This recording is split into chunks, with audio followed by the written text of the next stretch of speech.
Good evening. I'm Cheryl Roberts, Director of the Greenburger Center for Social and Criminal Justice. On behalf of the Greenburger Center and Norman Rockwell Museum, we would like to welcome you to the night's program, Art for Justice. Our aim this evening is to have a conversation about social justice, which leads to hope, action, and ultimately to change. Because of the power of a picture to say 1,000 words all at once, we hope that the change we seek tonight does not take a week or a month or a year to take hold, but rather that it begins to take hold this very night and starts to bear fruit even as soon as tomorrow, because for too many, like Eric Garner, Breonna Taylor, and George Floyd, the time for change has come too late. For others, like my cousin's son, that change cannot come soon enough. The other day, he said, "I want to be a police officer because then I won't get hurt. I know it's a dangerous job, but if I don't become a police officer, they will say I am a criminal. They will think I am bad and I will be hurt." He is African American. He's also 6.5 years old. For him, change must happen now.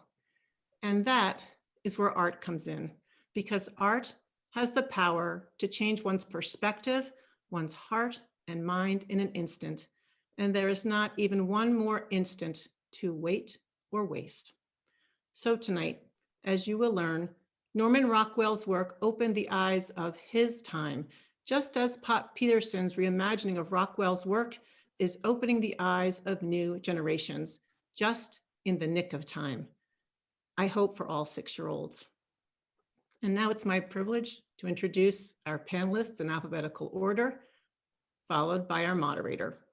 It's my pleasure to introduce Frances Greenberger first, my friend and mentor and collaborator at the Greenburger Center, which we founded in 2014 to help justice-involved people living with mental illness and substance use disorders.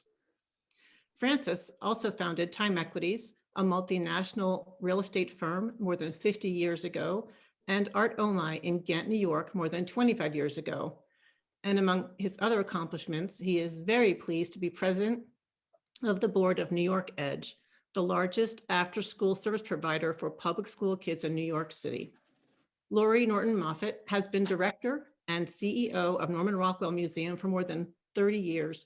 She's a leading Rockwell scholar and author and oversaw the expansion of the museum, which opened in 1993.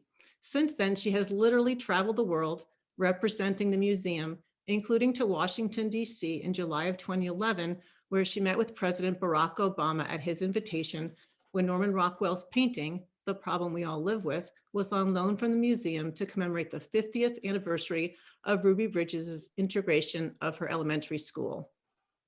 Pops Peterson is a writer who has been published in Andy Warhol's Interview, Essence, The Village Voice, and the New York Times, and he has also written stage plays and screenplays for television and film. He is also, of course, an artist and public speaker, best known for his Reimagining Rockwell, which includes images we will see later tonight. His full series is on display at the museum until May 31st. We hope you'll take the time to see it in person. The museum is open by reservation, so please do contact the museum. I'm sure a link will appear in the chat soon. And finally, our moderator, Roberta McCulloch-Dews, is Director of Administrative Services and Public Information Officer with the Mayor's Office of the City of Pittsfield in Massachusetts. She is also on the board of Norman Rockwell Museum, and you might even catch a glimpse of her later tonight, engaged in her other moonlighting work. So thanks to our panelists, and Roberta, thank you so much for moderating. It's now my pleasure to turn this program over to you. Thank you, Cheryl, for that warm introduction, and good evening, everyone. We're absolutely delighted that you have joined us for this conversation. We're sure that it's going to be a dynamic meeting of the minds.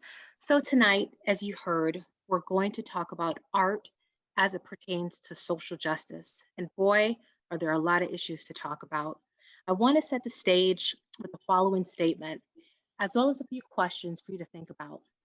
Through the democratic process, Americans have the potential to bend the arc of justice towards a kinder America, where the structural racism and the inequity baked into our public systems, including our schools, our prisons, and housing is ultimately dismantled. So a few questions for you to think about. How can art help? In what ways do images help us understand our personal experiences, our fears, hopes, history, and larger cultural narratives? What calls to action do these images invite? Don't worry about remembering them all. We're going to add them to the chat. But as you can see, we have given you a lot to think about tonight. At a base level, we know that art speaks to the individual, and like beauty, it's in the eye of the beholder. Art generates a reaction, and powerful art generates even more of it. So the illustrated images that you will see tonight will be a juxtaposition of the then and now. Each image is rife with historical intentional context.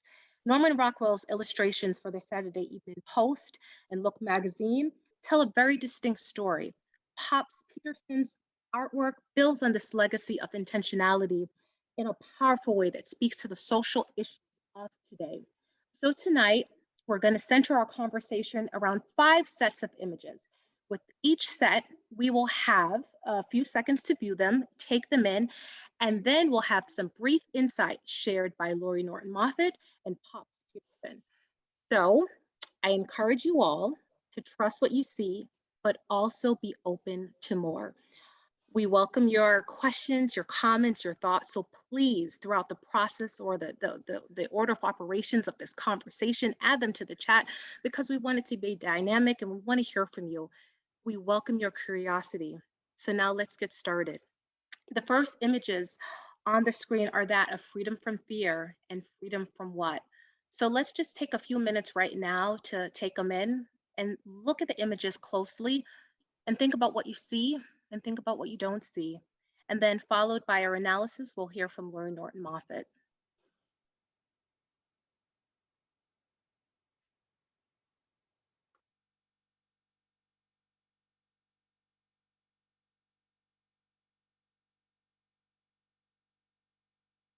All right, Laurie, would you like to share some thoughts? Thank you, Roberta, and good evening, everyone. It's wonderful to have so many gathered around this topic tonight. Such important, pressing work to do in the world, and we celebrate artists tonight who make a difference in helping us see the world and move towards social change. And this is what Norman Rockwell was doing in this picture from 1943, one of his 4 Freedom series, which articulated President Roosevelt's ideal of a free world, a world where people were free from fear from their government, where they were free to speak their mind, worship as they wished. And it was an aspirational vision to inspire America to step into the war in Europe and defend freedom, which was under assault by the Nazi forces, by Japan. The world was really in conflagration. Notably, these freedoms were not enjoyed by all citizens at home. They were not enjoyed by African-American citizens, by people of color, and they were certainly not enjoyed by Japanese-American citizens, many of whom were interned during World War II in Japanese-American concentration camps. So this was an aspirational vision. It was imperfect. It was a goal to defend the goals of our Constitution, but it was certainly not achieved during its time. Thank you, Laurie. All right, Pops, let's hear from you. Thank you so much, everyone, for inviting me to this panel. I'm totally grateful for this opportunity to present my work to all you people who so graciously come to watch. Freedom from what was my answer to freedom from fear, of course. When I did this, I was just starting with my series, and originally all I really wanted to do was walk through Rockwell's steps again and just show how things had changed. New technologies, hairstyles, clothing, etc. But it took on a deeper meaning when I wanted to get my feelings about the world into the pictures as well. So I'd only done a few pictures when I did this image, which is actually my first time in a studio ever, and I shot it on my iPhone. But I wanted to show that as free and as comforted as we were during the World War II, that there were no bombs falling on our land. The newspaper that the father is holding is talking about the Blitzkrieg, and it's showing that in America we're doing so well, we will never have to worry about that on our shores.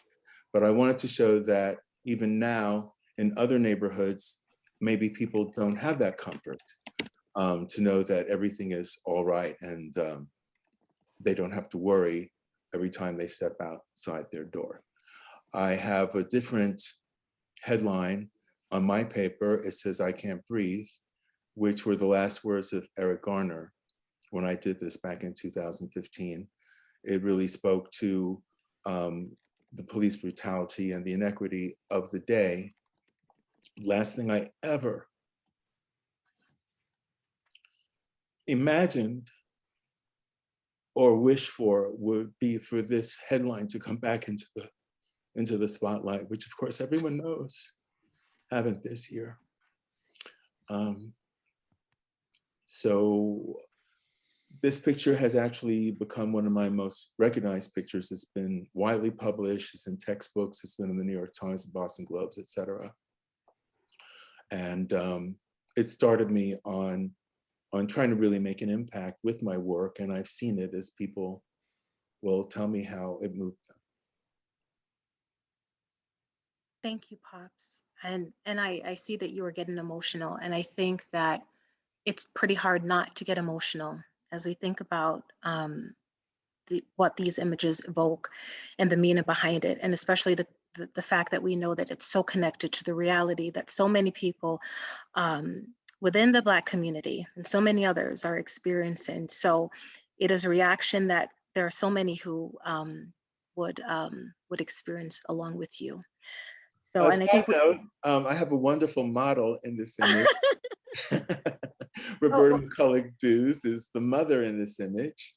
And it was just a magical night because we'd never met until that night when she drove with her family. I'd never met them. They drove at night through a snowstorm because it was so important. That is right. And to your point, Pops, we didn't imagine that we would be here again. And there's a staying power to this work. And so that's something to think about, how these images can just, have impact in perpetuity. So let's think about that. And also let's give space for where we need to take a breath and breathe, especially when things might get a little bit difficult. I just want to move on right now to the problem that we all live with, and the problem persists. If we could see the next set of images, please. All right, so let's just take a minute to take in these images. And I don't know if some of you guys are on Twitter or have social media accounts, but the problem we all live with, there was a juxtaposition of that and our Madam Vice President that has been all over Twitter and social media today. So how far we've come and how far we still have to go. So let's take a look at these images and take them in.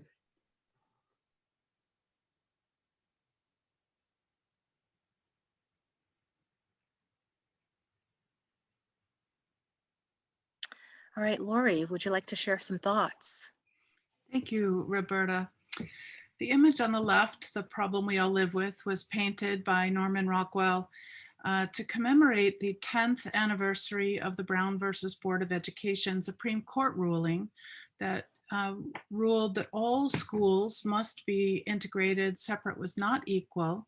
And 10 years later, Look magazine was looking at how is the country doing around making equal education for all. Norman Rockwell was 70 years old when he painted this picture. He had spent a lifetime working for the Saturday Evening Post. And in the 1960s, during the civil rights movement, he was fired up and motivated to move to Look magazine that had a much more progressive editorial point of view and was looking at the current events of the day. This picture depicts Ruby Bridges, the young girl from New Orleans who was the first Black child to integrate her elementary school, the William Franz Elementary School in New Orleans. She was the only child in her class that year. All of the white students moved out of the school. Their parents pulled them out of the school, and Ruby was taught all by herself from a teacher from Boston, Barbara Henry, who followed the call for a teacher for this classroom, and she and Ruby became friends, and Ruby actually became friends, lifelong friends, with the marshals in this picture. The marshals were necessary to escort her safely to school. And the graffiti we see on the wall, the repugnant graffiti, the tomatoes thrown, these were emblems of the epithets hurled at Ruby as she walked to school, as her mother and the marshals protected her to get her safely to school. And it was one of the most poignant images of its time. Norman Rockwell used his voice for social change. He was a beloved artist by millions of Americans at this point in his career, when many people would be thinking of retiring. And it was the first painting he did for Look magazine, and he used his trusted voice to push for social change and a more equitable world. Thank you, Laurie. Thank you. Pops, would you share your insights, please? When I first had the idea for the series, I was just thinking about how much fun it was all going to be to make these home-worthy, what do you call it, American landscape home pictures. And when the Ferguson Riots happened, I had an epiphany. I decided that I really had to address this issue.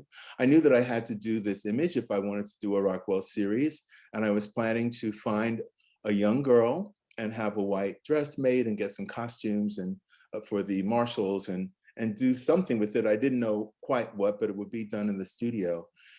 But then the Ferguson Riots came, and I was so upset by everything, because when I was in high school was when Martin Luther King was killed, and there were riots in Harlem, and I had to take the subway and go to high school to study art in Harlem. And it was just such a frightening time and so depressing. And I was so sure that things would change and everything would be great. You know, certainly by the time I became an old man, and 50 years had gone by before that riot happened. And it brought it all back. And I was just so upset. I just threw out my plans to go into the studio. And I was, you know, I didn't know what copyright laws might be involved if I would actually lift an image off a Rockwell picture, but I just really didn't care at that point. I had to make my message, my statement. So I did this. I will spend sometimes months or even years planning a large picture or one of my pictures and pulling it all together. But this one I did in about 4 or 5 hours, because I was just so upset. I just couldn't wait to get in the studio. So I got 4 or 5 images of the devastation from Ferguson off the internet, and I mashed them together with the original Rockwell image. And what meant so much to me is that everyone was talking about, was the cop a murderer who started the riot? Was the guy who got shot a thief? You know, what was the spark of the riot, and who was right and who was wrong, which to me was so incredibly shallow. And to this day, I do not ever recall seeing. It's okay, Pops. Anyone talking about the kids who had to walk to school through a war zone. About all the people who lost their livelihoods, their businesses, their place of work, their life fortunes. Nobody goes back to follow up with that. The media is only interested in, where's the fire right now? Where is the bullet right now? As soon as the fire stops, they are gone to the next fire.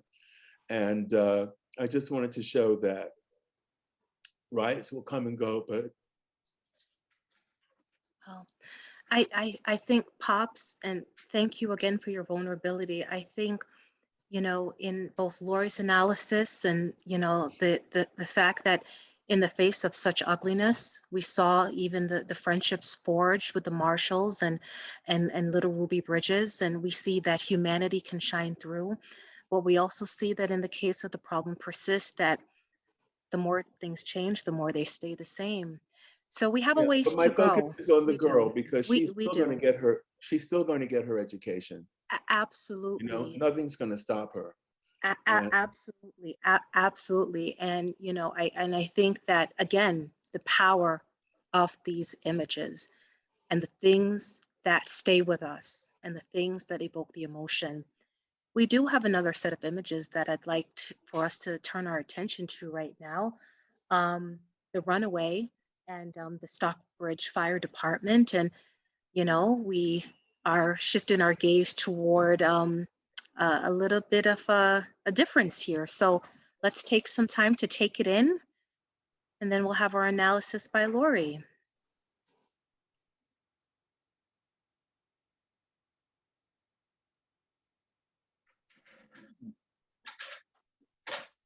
All right, Laurie, would you like to share your thoughts?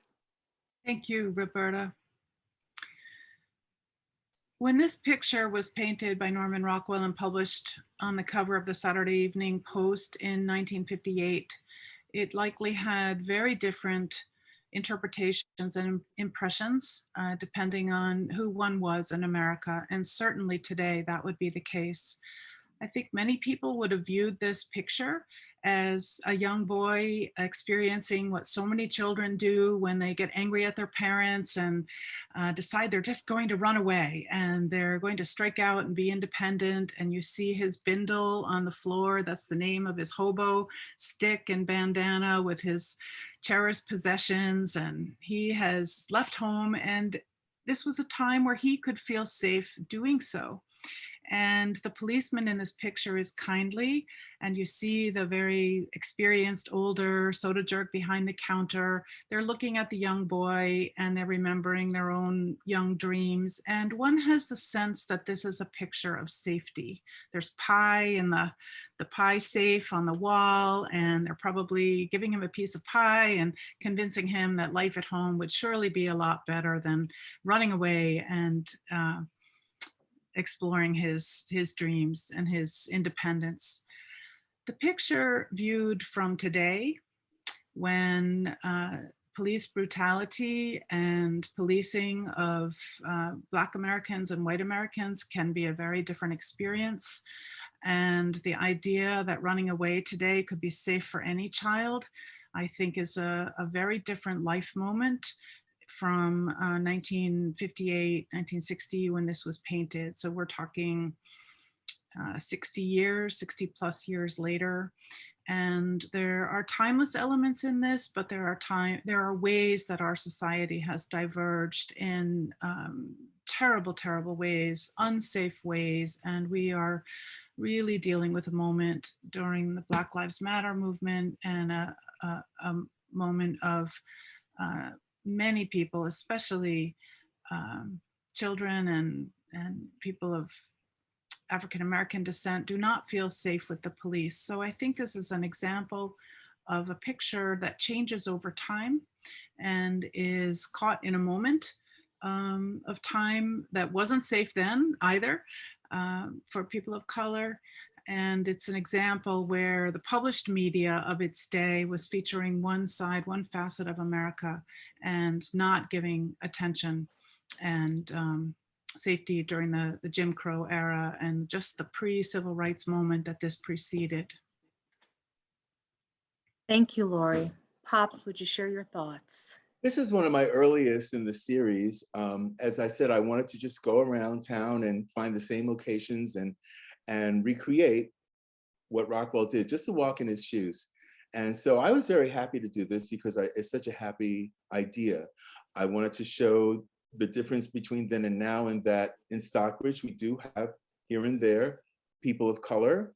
We have women who have gone into roles of authority. We have women in the police department and the fire department. And that's basically what I wanted to do. I actually had intended to have a female police officer, but the police department was afraid that the museum might sue them if I did a picture and had a cop uniform in it. So the model, Heidi Teusch, actually knew the guy who was the head of the fire department. So we got a firefighter's uniform. So I called the Stockbridge Fire Department to the rescue, because the Stockbridge Fire Department actually rescued the picture. The picture is also very interesting because the little boy on the left grow up to be our soda jerk on the right. That's Ed Locke. So that was another fabulous thing that I was able to do to show how time actually did affect a real person. And I just love this picture. It's just so full of joy. And the kid has run away, but the fire lady here has befriended him. That's her hat that he's wearing. And you can tell the way everybody's looking that everybody else is. She's just going to take him home. Thank you, Pops. Thank you, Laurie. And isn't that awesome that the model was able to come back into this image? I knew there was a resemblance and I had an inkling, and I'm like, thank you for confirming that, because I'm like, it looks kind of familiar. But yes, I think that, again, both sides powerful, and many would agree, and many would long for that same kind of connection that is visible in Rockwell's image, and hope for it in today's time. So thank you both. We're going to move to freedom of speech and what the hell. All right, let's take some time to take it in.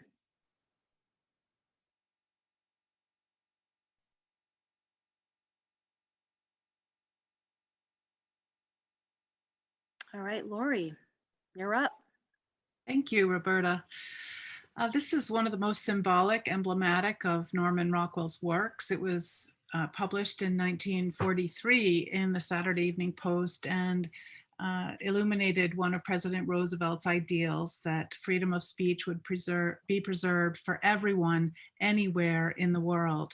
And of course, this is a bedrock principle of our Constitution, First Amendment right, that everyone is free to speak their mind without fear.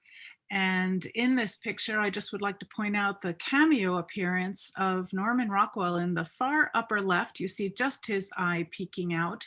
But I think if you look at this painting, you'll notice a few things. It represents a town hall meeting, a great New England tradition. I love our town meeting night in Stockbridge. And in this particular town meeting in Arlington, Vermont, where Norman Rockwell lived at the time, you'll see that most of the attendees were men. They were white men.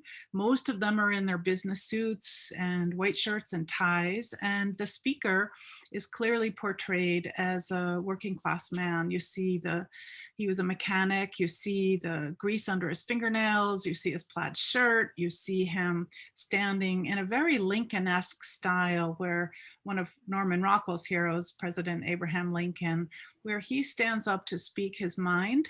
And he had a different point of view than all of the participants in this meeting, who were intent on building a new high school. The high school in Arlington had burnt to the ground, and these very civic-minded citizens wanted to build a new school, but it was going to raise the taxes in a bond issue. And this young man stood up courageously and spoke against the building of a new school and said, it's perfectly fine for us to merge high schools with our neighboring town of West Arlington, because if my taxes are raised, I will not be able to afford to live here and sustain my business. And he very courageously stood up and spoke his mind in this meeting safely and with respectful listening. And I think that's what I particularly love about this picture, is everyone is listening. And there's one woman in the audience. I think we've seen that change in our government and town meetings and in our nation's elected officials, but the predominant voters that evening were men, the fathers in the family.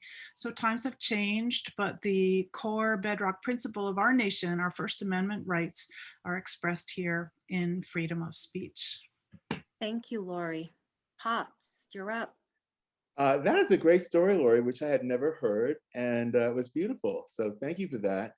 My story is based on my own experience at the town hall, because I wanted to recreate the marriage license picture, another famous iconic Rockwell image, and I wanted to shoot it in town hall where they give out the marriage licenses. So I had to go and get a permit. And what I saw was so there was so much frustration, there was so much bureaucracy, there was so much nitpicking, and it was I just couldn't believe it. And so I had my protagonist, a Black woman, somebody who you would imagine had been, represents a marginalized fraction of our society. And she finds out that all she's ever wanted is to have a voice in the system and to be accepted and have her voice heard. But then what the reality of it is, you get in there and you're in the system and you find out the system is basically a quagmire, even in a tiny little town.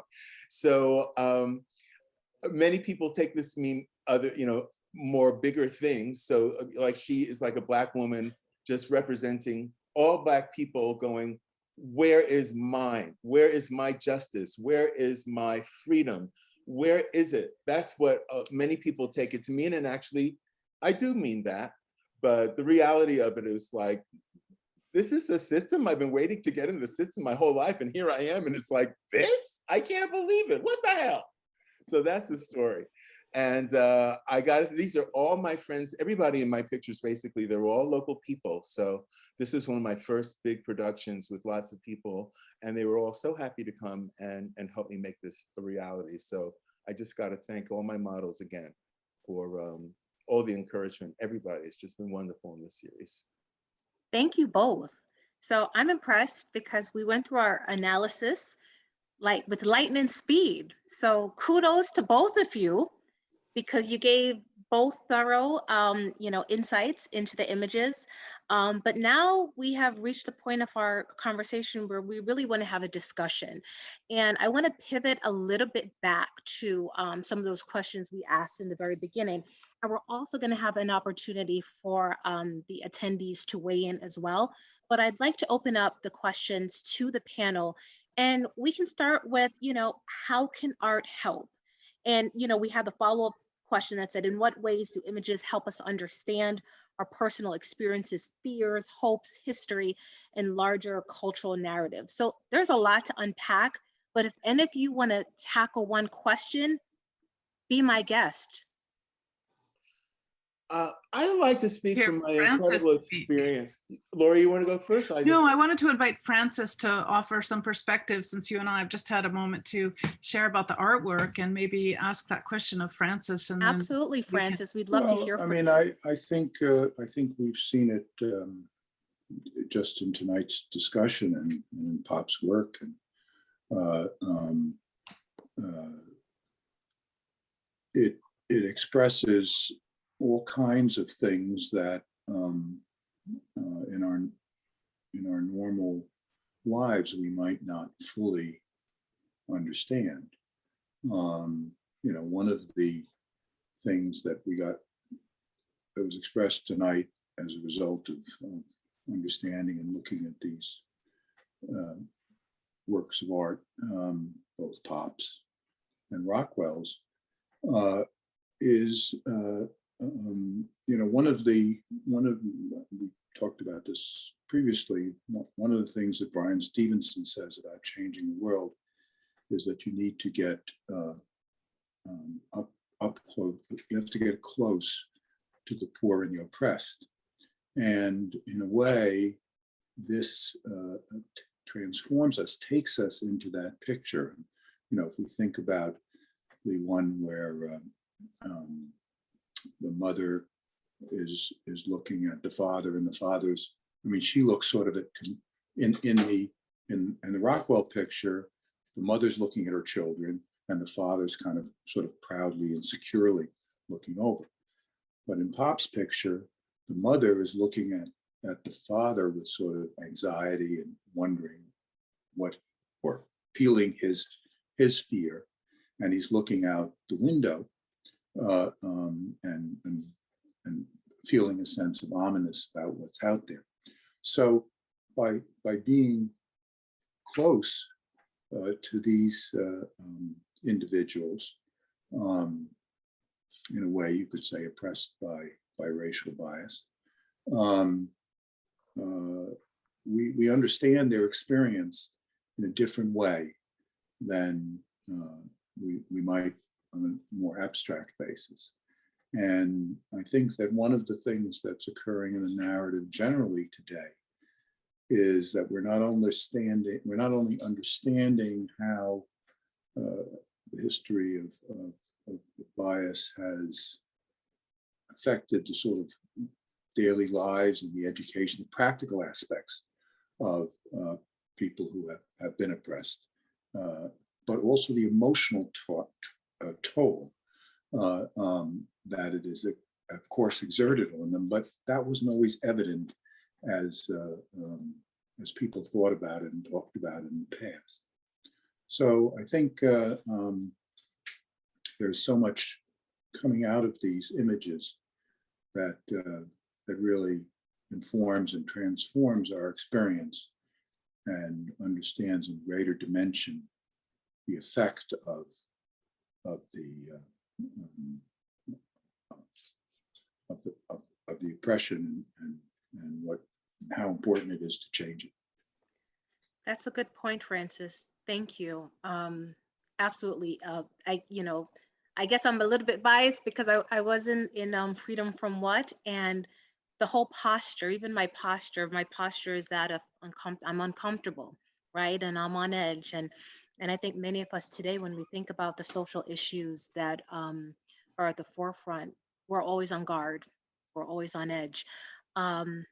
We did have a question in the chat. We have a couple of questions, but one question in the chat: why is the father so much larger than others in the room? And I take it this would be for maybe Freedom from What? Although in Freedom from Fear, the father is tall as well.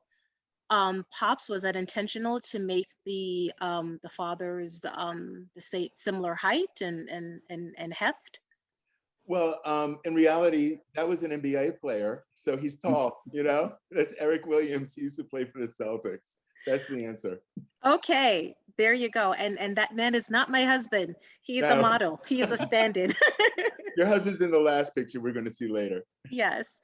We do have another question that came into the chat. How optimistic are you that this country is ready to face history and accept meaningful change? Who would like to take that? I heard our former governor, Deval Patrick, speak just a couple of weeks ago, and it was a panel talking about the current moment and the struggles we're having in our nation, and how much we rue that we have not come far enough, that we've lost ground since the civil rights movement. We had tremendous hope at the time, but he told a searing personal story of his family driving from the south side of Chicago down to Kentucky to see his family when he was a child. They piled in the car, and into the car they brought the picnic hamper of food, and he said they brought a jar, an empty jar. And he told the story that his family did not know where they would be able to stop to buy food safely. They did not know where they would be able to stop and get a drink of water safely when drinking fountains were separated by white and colored. And they did not know where they would be able to stop and do their personal biological needs and void safely. And they had to plan their family trip around all of these concepts of not feeling safe as they moved farther south in this country, and not feeling necessarily safe in places in the north. We were just coming out of Jim Crow, and he talked about the ways our country has changed, that Black and white people could not marry. Miscegenation was against the law. We'll talk maybe later about gay marriage and how far we've come with LGBTQ rights in our country. And what he really ended with was hope, that as much change still needs to happen, he reflected on how much change has actually happened, and we have to grasp that and build on that hope and continue to move forward with all the ways that we have failed in our goals and aspirations of the civil rights movement. And it was a wonderful taking stock of how we have advanced, but a hard, dead-on look at where injustice still lives in so many ways, so many structural ways in our society. And he just really spoke to hope and to making sure we pay attention to where we have changed. And so I do believe art can wake us up to injustice and can inspire each of us to think about what can we each do to move that arc of justice forward. And we'll talk about that a little bit at the end of the program. Thank you, Laurie. Any other thoughts? I just want to point to what you said, Laurie. You said former governor Deval Patrick. In other words, there was a Black governor of Massachusetts. When I was a child, Black people couldn't vote where my mother was born and where I had to spend my summers. I don't know if you recall, but I think the very second speech I gave at the Rockwell talked about how I had to pee in a bottle on the way down to visit my grandmother in North Carolina, and how the whole previous night was spent cooking chicken because we didn't know where we could get any food. And it was a 12-hour ride. So I do think of, how much is yet to come, but there's no way I'll forget the fact that we've accomplished so much. It's just not as fast as it should be and as we want it to be. And as I said, 50 years between the problem we all live with and the Ferguson riots. I hoped when I was a kid that we would solve everything, and now here we are, and we've just done this much. But you know what?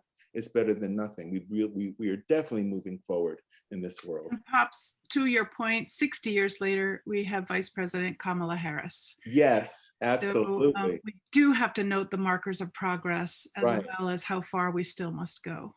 Absolutely. Francis, would you like to contribute? Any thoughts? Yeah, I think hope is very important, and it is what propels us forward in many situations, even ones that are seem overwhelming and very difficult at any given point in time. But I also don't want to mitigate the current condition and how difficult it is, and how it affects people of color in such a significant way. And it's wonderful that we have these examples of political leadership, presidential level, vice presidential level, and many other levels. That's all progress. And it's progress that we've gotten rid of some of the most ridiculous signs of racial bias. But let's not kid ourselves. There's something deeply, deeply wrong where our citizens, our society, or an important part of our society, lives with appropriate fear, and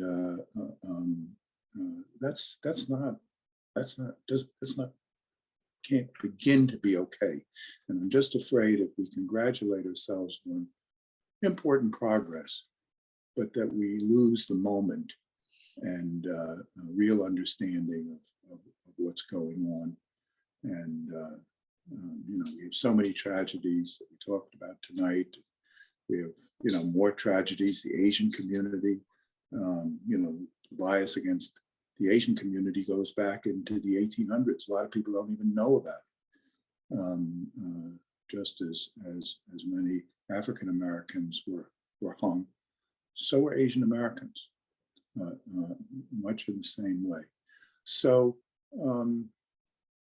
we still have a very serious problem in which we cannot tolerate, and we cannot let to persist. Well, and Francis, I would add to that gender-based issues and faith-based issues, that there continue to be tremendous pressures and forces to support a dominant, long-standing culture in our country. Right. I mean, I think the conundrum is we take 2 steps forward and we take 2 steps backwards. And to Pops and Laurie's point, the progress that has been made, absolutely. I think, notwithstanding, I think about the shoulders that I stand on, right? The people who came before me. And I think I derive my hope from individuals like Ruby Bridges, who as a little girl, she weathered that all by herself. and the psychological impact of all of that. And back in those days, it was more overt, right? In cases like that. I think right now what we have is it's a psychological fight. And I think the things that we're seeing and the images around us, that goes back again to the power of images, right? It plays on your psyche, the desensitization of folks when they see images of brutality all the time, right? What happens to the mind and in your heart when you see constantly images of Black and brown people being brutalized, right? Over and over. After a while, it starts to numb and you start to get used to it. And we never want to get used to that in our society. We never want to get to that point. And so we have to realize that images can either inspire or they can also have a negative effect as well. And it's something that it's a balancing act. And I think that's the most realist part about this, is that we have to recognize that there are gains, but we have a lot of work to do. And we have to constantly think about the next generation and what we want for them. Speaking of thoughts, we actually have another question in the chat. What do you think Norman Rockwell would think of these powerful reinvented images by Pop? I'm looking at you, Laurie. Thank you, Roberta. I'm looking at you, Pops. You know, Rockwell was a learner his whole life, and he was a keen observer. He lived within the structures of the publishing world at the time and the dominant systems of power and what were dictated, what could be published on the covers or not. But what I observed, that for any artist who for 65 years could continue to keep his pulse on change in the nation, that he would see the world the way that you are seeing it, Pops, today. And we'll see that in the last image we'll show of his work that I believe was his emblematic hope for all of humanity. So I think he'd be thrilled to know that he's inspired a new generation of artists, and in particular to see a world that was living the inclusivity, at least in your imagination, but in many parts of our nation, that just wasn't possible and didn't exist fully in his time. Thank you, Laurie. Thank you. Well, I don't think we have any additional. There's one more question in we do. Okay, I'm sorry about that. Let's see. Well, there's a couple questions. One question speaks of losing the moment. Francis, I think you were addressing this. What do you think is the best way to keep up the momentum gained in the past year? What's the best way to continue pressing for change from here? And this is, I think, what you were speaking to, Francis. Well, yeah, I mean, I think that there are lots of things that are going on that could help. There's a lot of personal commitment. A lot of organizations and companies are having programs for their people about institutional bias and how to understand it and how to fight against it. I think this experience of being close to and understanding all aspects of the problem and the emotions involved, because I think that for the average person, if one thinks about things in terms of practical problems, that's kind of on one level. But I think on an emotional level, that really is something that a lot of people can connect with in a very visceral way. So I think, thank goodness that Pops is so expressive of his emotions, because it's moving, and I think it's the kind of thing that will continue to resonate in people's minds in a way that will inform people's actions and paths and commitment in the future. So I think talking about these issues, understanding not only the practical effect, but the emotional effect and the long-term trauma that caused by I'm talking with friends of color in reaction to some of the recent police atrocities and experiencing their emotions in addition to their sort of outrage is very telling, and I think will help make sure that nobody puts down this baton and we push forward with change that needs to occur. Can I just say thank God for the camera phones? I think that one of the things that has propelled the moment has been the availability of video. Camera phones as well as the ones that the cops wear. And because the truth is in those videos. And why in the world are they only letting 20 seconds of that latest video be seen and only by the family? You know, the truth will come out, those videos will come out. And when people actually do see, that's when they understand. So it's not only the art, you know, it's the newsreel footage and the readily available ability of people to show others what they experience. That is really going to propel the moment. That's what I believe. Well said. Well said. Yes. I think, you know, in terms of not losing momentum, I think that, you know, to follow up on both of your points, again, it's the, you know, it's to follow up the statements of intent with action, right? Because that's really going to keep the momentum going. I think, you know, in the wake of George Floyd's death, what we saw was this outpouring of emotion, and corporations and organizations put out a host of statements. And I think people are looking now. People are looking to say, okay, are you continuing that same energy? Are you continuing to keep that momentum? And so it's going to take everyone in their own sphere, whether you work in a company, whether you are an individual at a nonprofit, wherever, whatever you can do as an individual, as part of the collective to keep that energy going. I think that's something that we all have to be mindful of. And again, back to the images that we see tonight, that's where we get inspired, right? Because we're trying to unpack all that implicit bias and replace it with images of hope.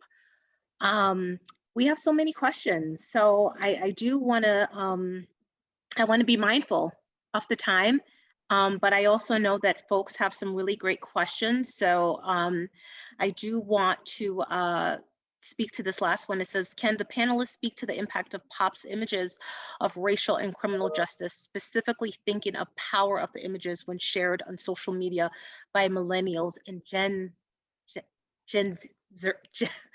folks of the Gen Z generation? Gen Zers. I was gonna say that, but then I was like, that doesn't sound too right. I'm Gen X. I'm Gen X, so I'm like Gen Zers. Okay. Gen Zs. Well, Roberta, I thought, Pops, you made a wonderful point about the real-time videos that people hold in their hands now with our smartphone cameras. And these are documentary filmmakers in a way.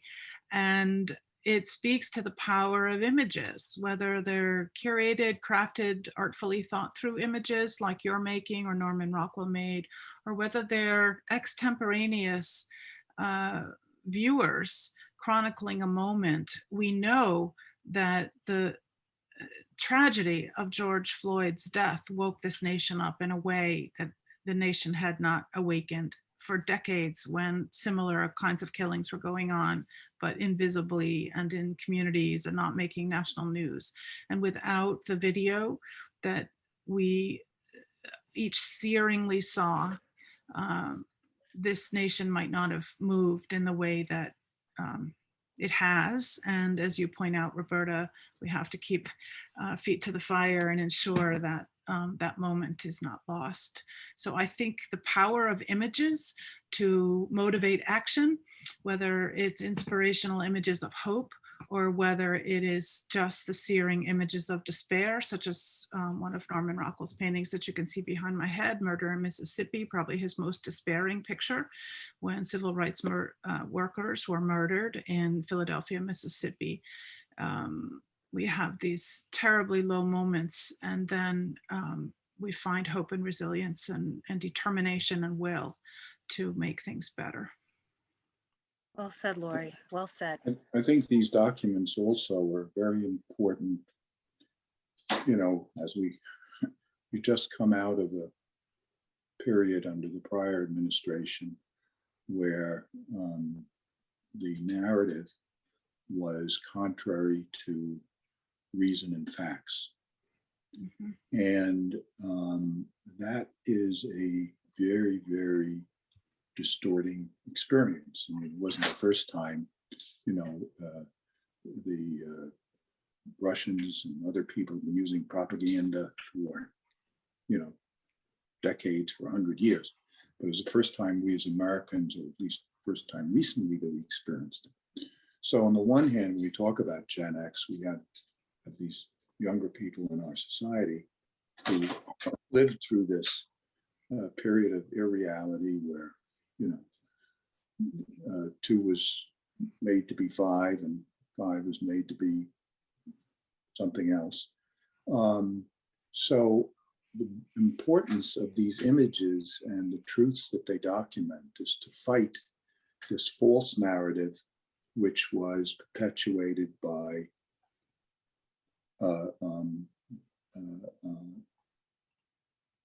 social media, by media generally, who allowed these falsehoods to be given voice. Now, thank God, we've finally are in a moment in which we're looking at the limits of free speech and saying, well, wait a minute, you know, you can't just make up narratives that are lies, and particularly when they endanger other people, and in fact endanger the very the democratic principles that are central to the American experience. So I think these images are doubly important because of how they create a counterpoint to the distorting narrative that we've been exposed to recently. Absolutely, Francis. Yes, we know that there was definitely a campaign of not only misinformation, but disinformation, and that not only included text, but also images, right? But we can trust what we see, right? We can trust what we see. And that's why images are so important, because we can relate. We have a lot of great questions in the chat, and I'm going to pivot to one question, and then we're going to go to the one that is asking Pops about his, something a little bit about his background and how he conceives his work. But before we get to that, Pops, what can art institutions like museums do to further social justice issues within their galleries? Laurie, I'm looking at you. Roberta, thank you. Well, I would just say everyone who's participating in this conversation tonight and the partnership our museum has with Pops and his art in this contemporary moment, and with the Greenburger Center for Criminal and Social Justice, are ways that museums are working in the world to hold the current conversation, to put the art on the walls that inspires social change, to propel it into our educational curriculum and our learnings with young people. And what I especially love doing is bringing people together in conversation like tonight, where we look at these contemporary issues and we find common ground to talk about them. So these are all ways that institutions can work programmatically. I would say that every business in this country also has to look at its infrastructure. It has to look at all of its policies, its hiring practices, its ways that it does business in the world, with its vendors, with its investments, with thinking about how it wields its and invests its assets, to what kind of art we collect, through every business and company can ask these questions and say, are we making space for everyone?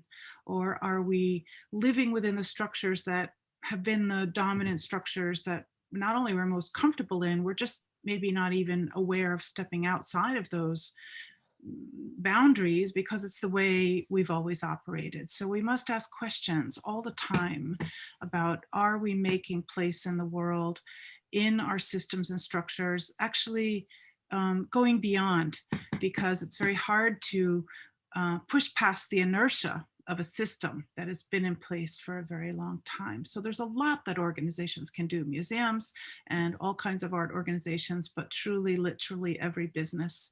And that comes down to an individual level of asking, what can each of us do, and how do we hold daily awareness where injustice exists, and asking, what might we do? When can we speak up? When we see injustice, do we say something?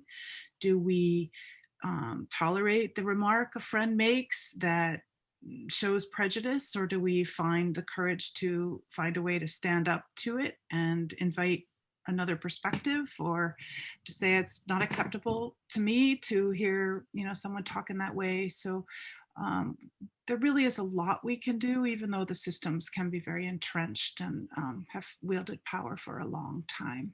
Well, I would just like to pick up for a second on the theme you're raising there, and use this occasion because, the Greenburger Center is a lot of what it's about is fighting mass incarceration, and in particular with regard to people who end up in the criminal justice system because of mental health issues. And I would like to inspire Pops to think about whether that's a theme he might want to further take a look at in his work, and maybe address it at some point. I don't want to put you on the spot, Pops, but.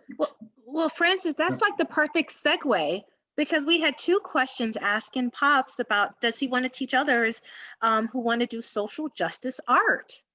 And so in this one particular comment, this poster, her son is both a young photographer and a social justice worker. So that's for you, Pops. Are you helping young artists manifest their social justice interests? Well, there's nothing really between all the artwork and all the wonderful things that I've been able to do in the past several years.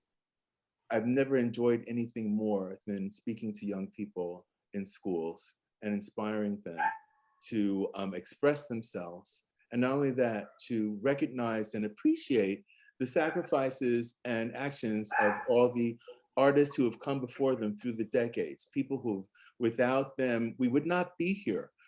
People like Gordon Parks and Josephine Baker and even Harriet Beecher Stowe, people who put themselves on the line, people who realize that it is up to every single one of us to create the world that we want to live in. And, I really got to say, Justin Bieber has a Martin Luther King excerpt on his latest album, in which King says, if there's nothing in your life that you want to die for, then you're already dead. And I really take that to heart. And I also want to point to the fact that music works that way. And like Justin Bieber is somebody who really does believe in equality and social justice. And he took that moment, that one moment, all he had to do was make people dance. But no, he wants people to think and to grow. So he included that speech. So the most gratifying thing that I do is to encourage young people, and I'm looking forward to whatever opportunities come along that I can give my speeches on arts and civil rights. Well, I think that's one of the most powerful takeaways, is that we may not be a Justin Bieber. I'm not a Justin Bieber, but I know that I have a platform, albeit small. And I think that if we all use our sphere of influence to work with what we have, that's how we affect change, right? Even if We it's think one about, person. we Even if think it's exactly. one person. We have to Your change where child, we're, your yes, neighbor. absolutely. You don't put up with that, That's right. Somebody made a comment, and he doesn't know if he's a boy or he's a girl, and you go, snark, snark, snark. You don't put up with that. You say, well, everyone has their path to lead. Everyone has their challenge. How dare you? How dare you put somebody down for their own Yes. challenge? No, And don't put up with it in your life. absolutely. We all have a opportunity to use our voice and our platform, whatever it may be.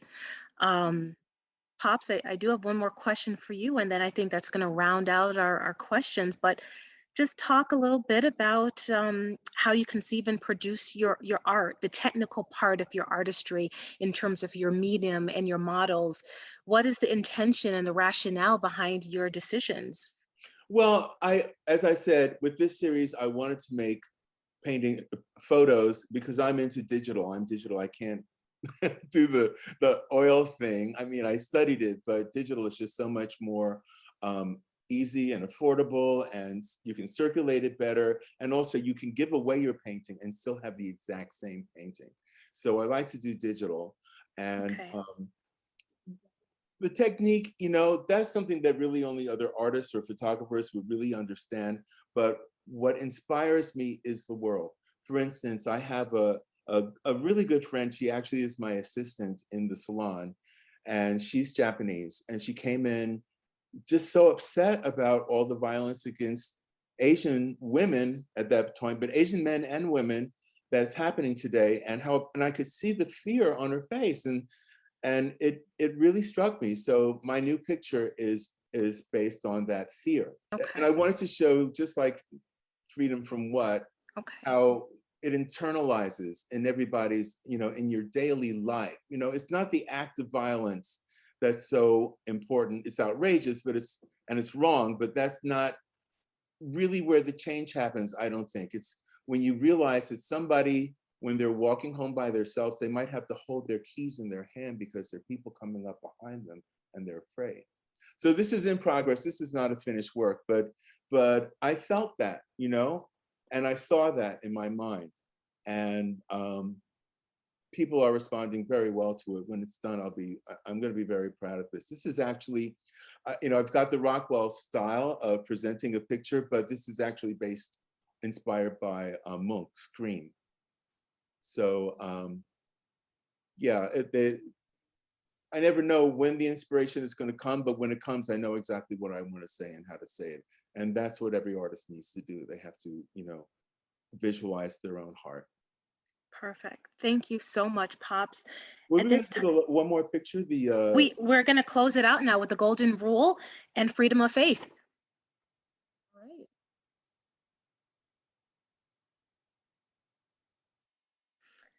All right. So as we've done at the beginning of our program, we're going to take a minute to review the images, and then they'll be followed by remarks from Laurie.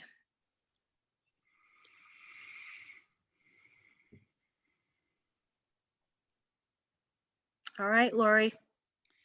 Thank you, Roberta.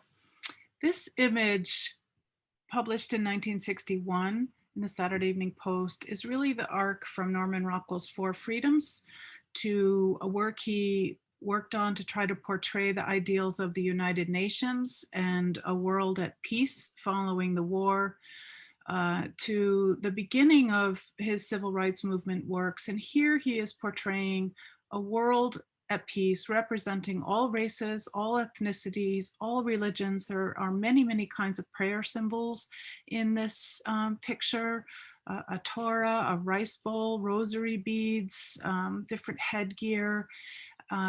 I believe this was Rockwell's homage to a common humanity, really a universal soul, a universal spirit, and represents his love of all peoples. I think one of the reasons he was such a successful artist is his love for people comes through his paintings, his kindness and his hopefulness and optimism. And so this, one of the last paintings he did for the Saturday Evening Post, just before he began working for Look magazine, doing his civil rights image paintings, I think stands as one of his great symbols to humanity. Thank What you, I like Laurie. to say about this is that what artists know is that every painting is a self-portrait. And if you will examine Norman Rockwell's works, you will understand how loving he was, how much joy he had, how he cared for other people, and how he wanted the world to be a beautiful place where people get along. And that's so shown right here. And I'm surprised that that was a Saturday Evening Post image, because as we know, the Saturday Evening Post prevented him from showing people of color through the years. He worked with them for 47 years. So it started a very, very long time ago when racism was, quite the thing. And he was only allowed to show people of color in menial positions, if at all. But he always wanted to sneak one in here and there. And so obviously he was very glad to have this opportunity to actually show all the people of the world getting along together as brothers. In my version, this is my version actually of freedom of religion, which was done back in the 40s. So the golden rule was 1961. So like 20, 25 years later, he was allowed to do this, but in freedom of religion, there are very few religions represented, and also very few skin tones. So I wanted to do my version of freedom of religion, showing all the different religions we have right here in our hometown. So everyone here is from the Berkshires. There's a Black Jew, there's Hindus on the bottom, there's Roberta McCulloch-Dews as a Baptist, right? And then we have a spiritualist, we have a Baptist priest, we have a Jewish person, we have a nun, and then on the lower right corner, we have an atheist. So I wanted to show everybody with faith being equal, and show that everyone's entitled to worship as they please, and we should all respect one another's religions. Thank you, Pops. Okay. Thank you. Well said analysis from both of you. And I want to thank everyone, all the panelists. We're going to now hear from Laurie, who will provide closing remarks. I think this was a great dynamic conversation. And I think if we could go on and on, it would be great, but we can't. So we have to get out of Zoom land. So Laurie, the floor is yours. Roberta, thank you. Thank you for a beautiful job moderating tonight, and the thoughtfulness of your questions and how you carried this conversation through the images. And to my fellow panelists, also for your very thoughtful and thought-provoking, inspiring remarks. We'd like to leave you tonight. Cheryl spoke in the beginning about the goals and mission of the Greenburger Center and Norman Rockwell Museum. We'd like to leave you each with a question to think about: how has art inspired you to lead social change, even first within yourself and maybe within your family, and then within your community or whatever communities of influence that you wield? And how might you take that out into the world to propel forward social change and social good? We hope this program tonight has inspired you to see how artists of each of their generations, Pops Peterson and Norman Rockwell, really have wielded their artistic power to invite question and to help us see injustice and really also portray hope. And I hope it's helped you think too about what institutions can do, like the Greenburger Center or the work at Norman Rockwell Museum. And Roberta, thank you for being a trustee of the museum as well as our head of our education and program committee. Together, we can all make a difference. And I hope that each of you tonight who has tuned in will just take that question away with you and say, what can I do? So thank you. We've had a robust attendance throughout this program. It's gone a little bit longer than we had expected. So thank you for staying with us and for caring so much about making the world a better place. Good night, everybody. Good night. Thank you so much, everyone. Good night. Good night. Thank you all.